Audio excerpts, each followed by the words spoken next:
Hello, this is John Majori with Majori on Bowie, and this is the Majori on Bowie YouTube channel, where I post a new interview every week that usually has something to do with David Bowie. For daily content, visit the blog, majorionbowie.com, where I post something new every single day. The Bowie connection to my guest today is largely thematic. We're not going to speak too much about David Bowie himself, but through such works as Diamond Dogs, Scary Monsters, and The Next Day, Bowie addressed issues of authoritarianism, oppression, and a dystopian vision of a darker future. To some extent, he predicted the lived experience of my guest, who is one of the leading artistic voices against the realization of those imagined nightmares. I am joined today by Masha from Pussy Riot, which is touring the United States and Canada at a time of rapid societal change. Pussy Riot, which is often characterized in the United States as a feminist punk band, gained international renown in 2012 after a protest action in their native Russia led to their arrest, trial, imprisonment, and abuse on trumped-up charges. Since their release, Masha and Pussy Riot have become the often masked face of protest against Vladimir Putin and have provided the soundtrack not only to the anti-Putin movement in Russia, but for the opposition to the global march of authoritarianism, which is spreading and has infected the society in which I live, the United States. Pussy Riot uses confrontational tactics, starting with its name, to their high production quality music videos that leave no ambiguity as to their message, regardless of what your native language is, and performance art that crosses over into political actions that would make Saul Alinsky say, "Why didn't I think of that?" Masha has subsequently been arrested multiple times in Russia and now lives in exile in Ukraine.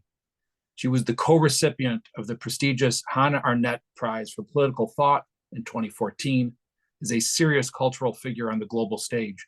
And I should add, it's part of a band that rocks. So Masha, welcome. Thank you for joining me. Thank you. So before we get into it, and this is going to be an interview for the ages, let me first ask you about the tour that you're about to kick off in the United States and Canada. What should audiences expect if they come to one of your shows? And I'm going to post the schedule both on the YouTube page and on the blog. This is a story of what happened with me during last 10 years of our protest. Since the first action in the Red Square back in 2012 to my imprisonment, and I spent 2 years in Russian penal colony, which is like Russian gulag system. Violent attacks on us, a story of Alexei Navalny, whom we knew and who'd been killed last year in Russian prison, and the war which Putin started against Ukraine, and a bit of the escape part. So basically, what people can expect, they can expect a story of not only of me, but of our country, which been turned from authoritarian state to totalitarian one, and freedoms haven't been shut down in one moment in our country, but that was a process.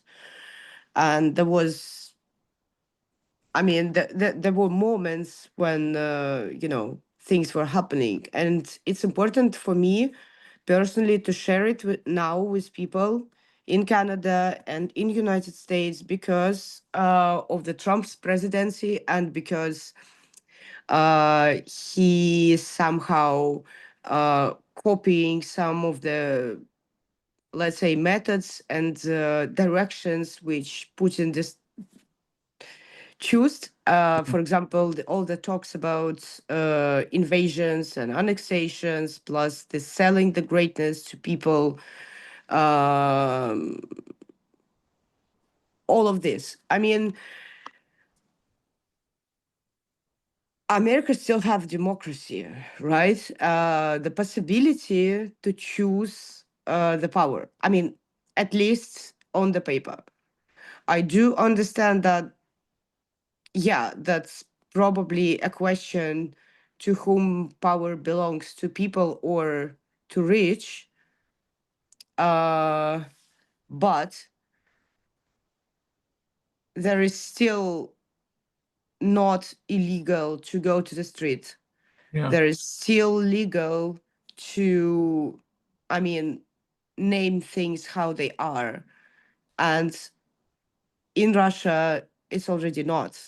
For Yeah. example, you can be in prison for 8 years for calling the war, but not specially military operation. You can be in prison for 10 years for just, holding Ukrainian flag. You can be in prison for 5 years for rainbow flag because like LGBT movement considered as an extremist movement by the law.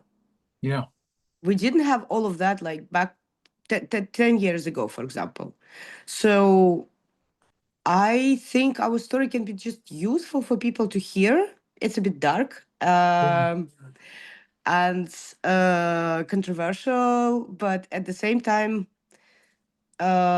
we try to give people some energy and hope as well. Yeah. So when you were initially arrested, that made international news, but that was a few years ago now. And I don't assume that everybody watching this knows the story. And I know that the story is part of the show, but just briefly, what happened in 2012? In 2012, so Putin announced that he will be a president for the third time. Now he's a dictator for more than 25 years. And there were massive protests around Russia, and Pussy Riot being created as a collective as a part of this protest, but also as a feminist voice against his dictatorship. And we did street actions in unpredictable places with the protest songs. So Yeah. one of the songs called Mother Mary Banish Putin, we performed at the Cathedral of Christ the Savior church as a platform for the agitation for endless saint, so-called saint Putin's presidency.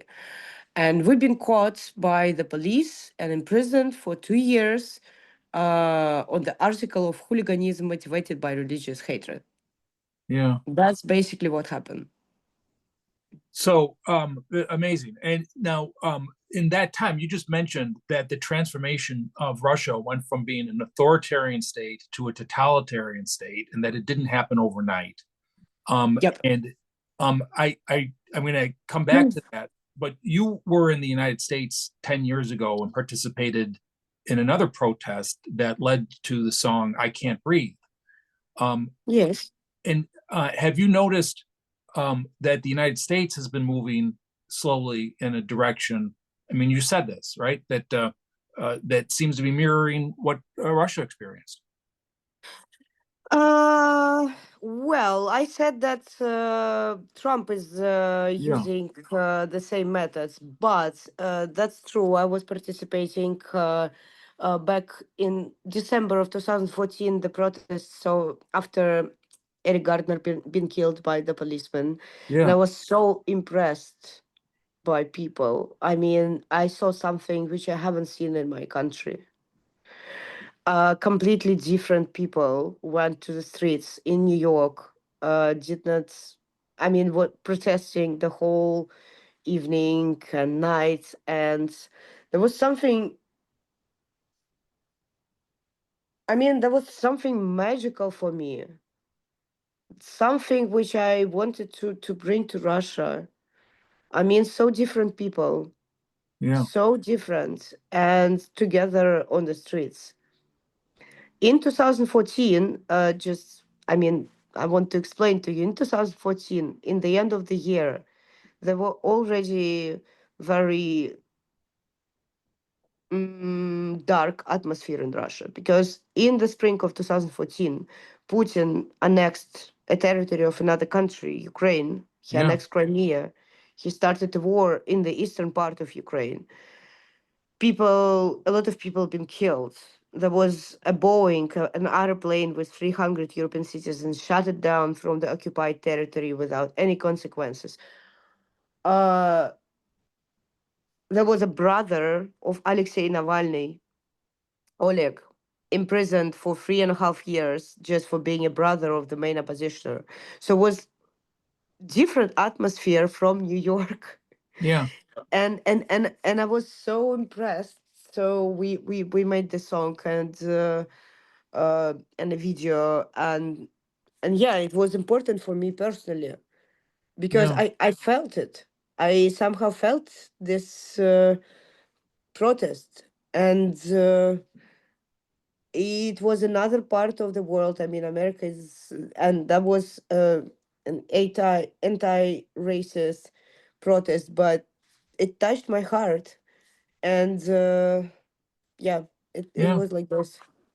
So that level of reaction to Eric Garner, and then later 5 years ago the George Floyd murder, which turned people out in the streets all over the country, seems to have become muted today.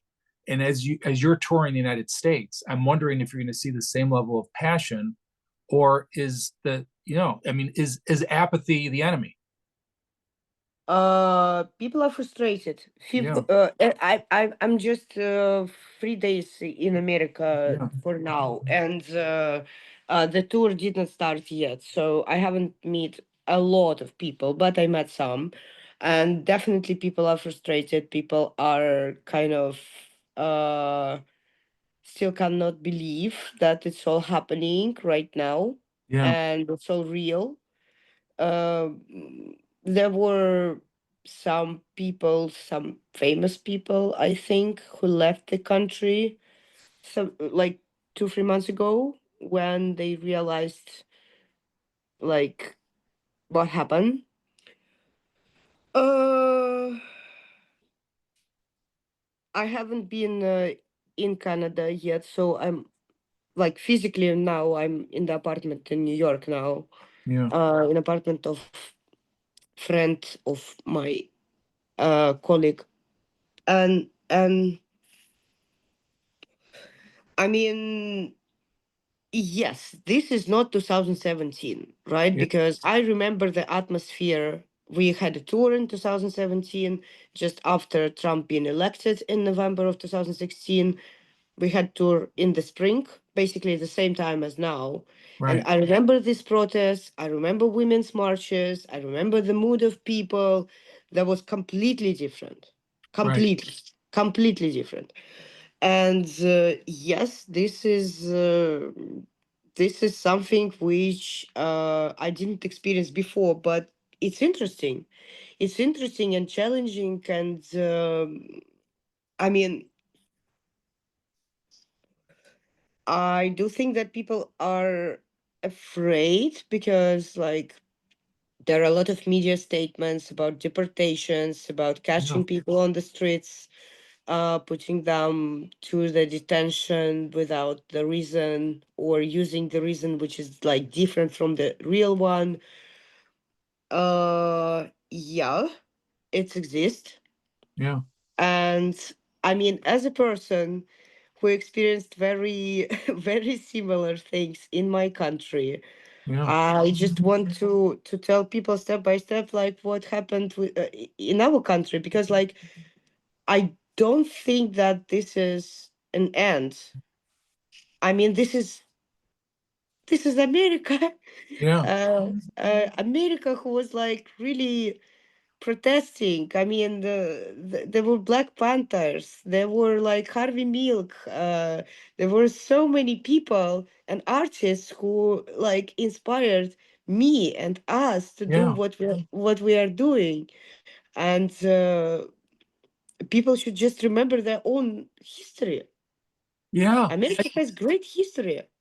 The those who you are opposing are at war against history, right? And people that you just mentioned. I wasn't going to say this. I teach a class, a college class, and I the first day of class, I was showing images of people who changed the world before they were 30, and none of my students had ever heard of John Lewis, and they didn't hear of almost anybody I mentioned, but they didn't know who John Lewis was. And I'm going to turn this back to you. Pussy Riot is hard not to notice. I write about music. You're the only Russian band that I know the name of, and you have very confrontational tactics. So what are some of the thoughts behind that? And what between the name and the protest activities, the masks? You see the images behind me. Um, what is some of the thoughts behind being so conspicuous? Uh, I mean, yeah, that somehow we became internationally known, but we are definitely not the only ones who were and are still opposing Yeah, this regime, and yeah, not the only artists who yeah, who protesting Putin. It's just, I mean, this is just life, yeah, uh which made us kind of known here. And uh I mean, the balaclavas means that anyone can be Pussy Riot, anyone can do a protest. And yeah, I mean, the thing is that people probably now do not believe that if they will go to the streets, it will change anything, but put them just in danger. But history history is not about majority, really. I mean, people who changed the history, they were not in the majority, and there was so many examples of people who basically been alone, sacrificing everything what they have to just make a small change. yeah, And so, then history is making them big. This yeah, is not, yeah, working like you become immediately it's a time which need to process what was happening in the history, and then take the I mean, to clean the characters, and we don't know who will stay and who will like go away from the history. But I think the point is that we should just be honest with ourselves, and with what we're doing. uh I don't know. Did I answer your question or not? no, you did. But just to put a finer point on it, somebody might hear your story where you were arrested multiple times. You ended up fleeing your country and wonder, i'm in right? I'm on wanted list, yes. All the collective of our concert are in the wanted list in Russia, so everyone will be arrested immediately if we will appear in the border. Yeah. Because the last criminal case they opened against all the participants of the concert for basically doing this concert. So what's your message to somebody who hears that and says, "Well, I better keep quiet then"? uh to be quiet doesn't mean that you will be safe. Yeah, That means just buying a time when they will come for you. yeah, That's um this is, I mean, this is a lesson which we all learned from Russia. You're not buying your safety by being silent. yeah. This doesn't work like this, because like repression machine needs food. Hmm. It needs to work. Yeah, Otherwise, these people would be considered as useless and would be fired. So they yeah, need to repress in yeah, Russia. And if any country will decide to build a system similar to Russia, it will work the same way. yeah. Well, you had mentioned American tradition of protest, and Pussy Riot was awarded the Woody Guthrie Prize for Music and Activism in 2023. I don't hear the same type of American protest music that was well known during Woody Guthrie's time, or the 1960s or the 70s. What do you think is happening in the musical landscape in the U.S. today? Why is there less protest music, or am I just middle aged and missing it? What is happening? Entertainment. Entertainment is happening. I mean, well, each time have its own challenges and questions, and I think there was a lot of and still a lot of kind of a culture of just, you know, kind of selfish culture, Yeah. which, you know, lead people to stay out of politics. And you cannot basically stay out of politics because like politics are like our life. And people, I mean, a lot of artists do not understand that they are voices, Hmm. and if they use themselves and their voices, yeah, I mean, it will give a result. Yeah. I mean, this is not uh, a shame. I mean, if there is a fear and apathy inside the country, inside, for example, America, it's not a shame to think about apathy and fear. Yeah. It's not bad to articulate what is happening.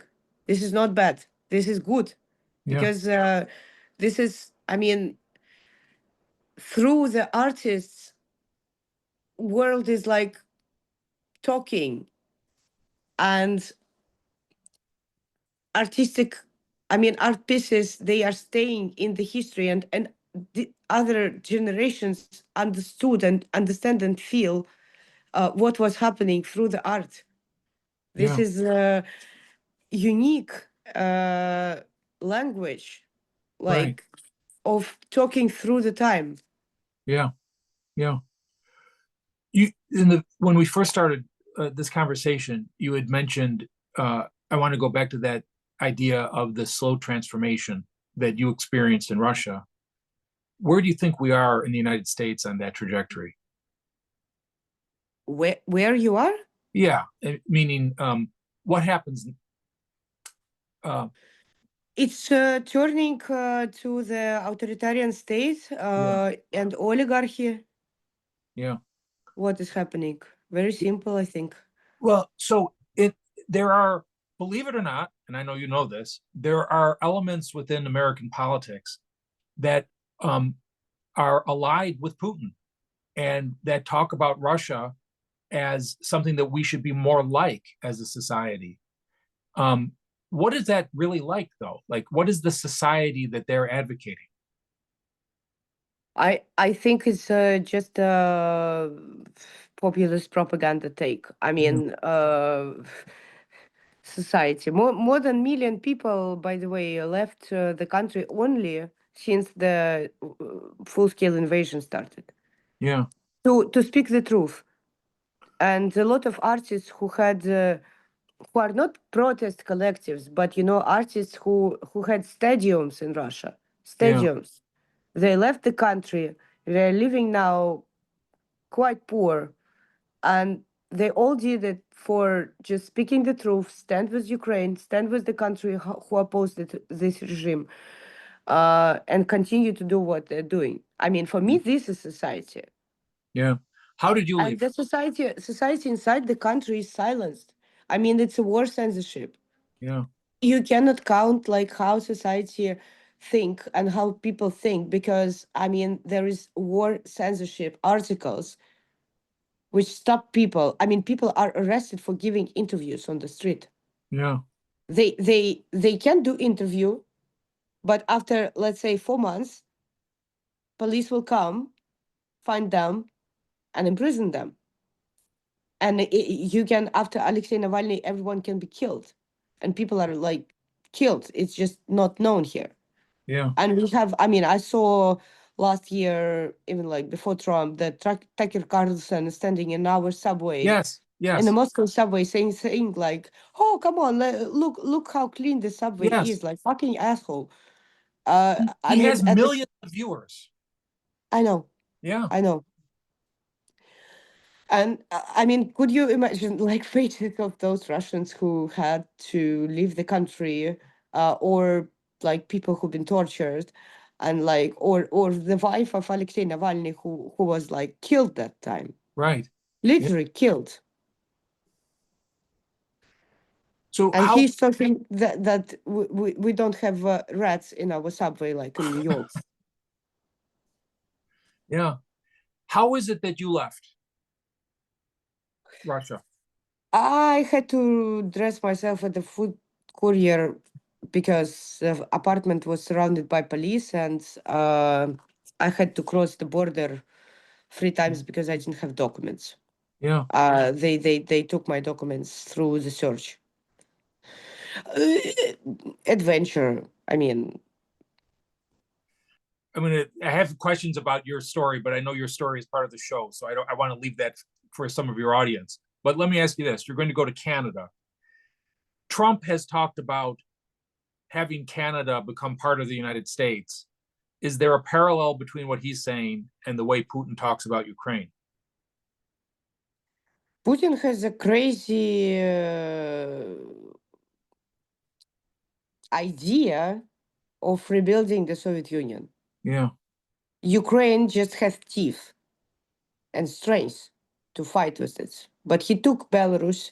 Yes. In another way, he took Georgia. Yeah. There are other countries which he pretend to take.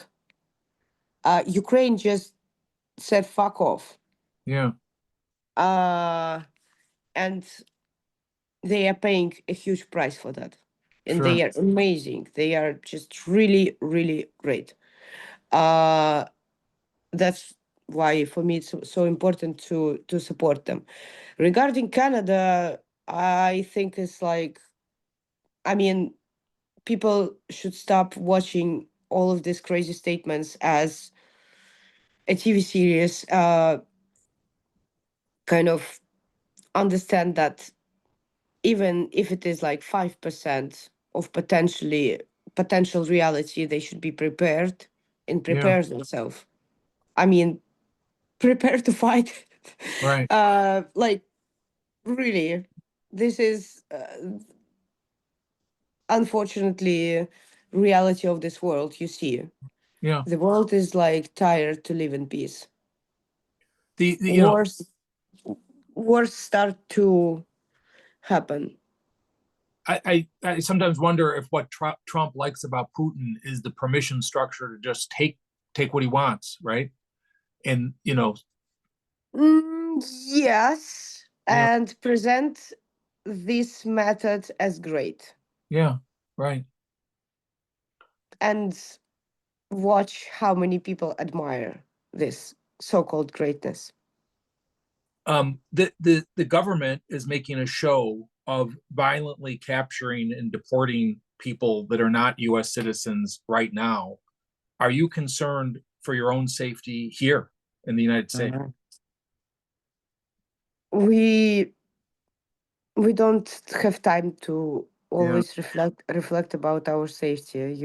You haven't seen you basically see our schedule. I mean, it's yeah, if we will start this discussion, it will. No, we're not thinking about this. I mean, come on, what they can do, like deport us, do it. If they think that, I mean, we've seen a lot of shit, yeah, really, yeah, and one more, one less. For us, it's important to speak. yeah. Well, you're incredibly brave, and I think that you have an example that the more people hear about, the more people will be inspired by. And so I want to thank you for coming on my show. I have two last questions. One is serious, and one is not serious. If you're up Okay. for a non-serious question, the serious one is, just as a recap, what is your message to people watching this, especially in the United States? What do you want people in the United States to be aware of now? I want people to not give up. Yeah, Really. I want people just to not give up. It doesn't matter how physically it will look like. Will they write their own song? They make their own action? write on social media what do they feel. Just do not give up. Yeah. Because like, yeah, this is hard moment, like really hard. Yeah. But I mean, life is not just, chilling in heaven. It's happening. It's history. Uh, I think like this. Yeah. Masha, I know parts of your story that we haven't talked about that I want to encourage people to go to the show so they could learn about your personal story because it's incredible and it's inspirational. And this is a time that a lot of us here need inspiration and need a reminder of where we come from and what we're capable of. So, Masha, let me close by asking you a not so serious question. Do you have a favorite David Bowie song? Okay, let's answer with the song "Without You, I'm Nothing," which he performed with Brian Walker. Yeah, from From Placebo. Placebo. Yeah, terrific. Thank you. Thank you so much. And everybody, I'm posting the schedule on the blog and on the YouTube channel. The full story is amazing. It's inspirational. Masha, you're doing important work. Thank you for coming here. We really need to hear your message here in the United States at this time. And thank you so much for joining me. Thank you.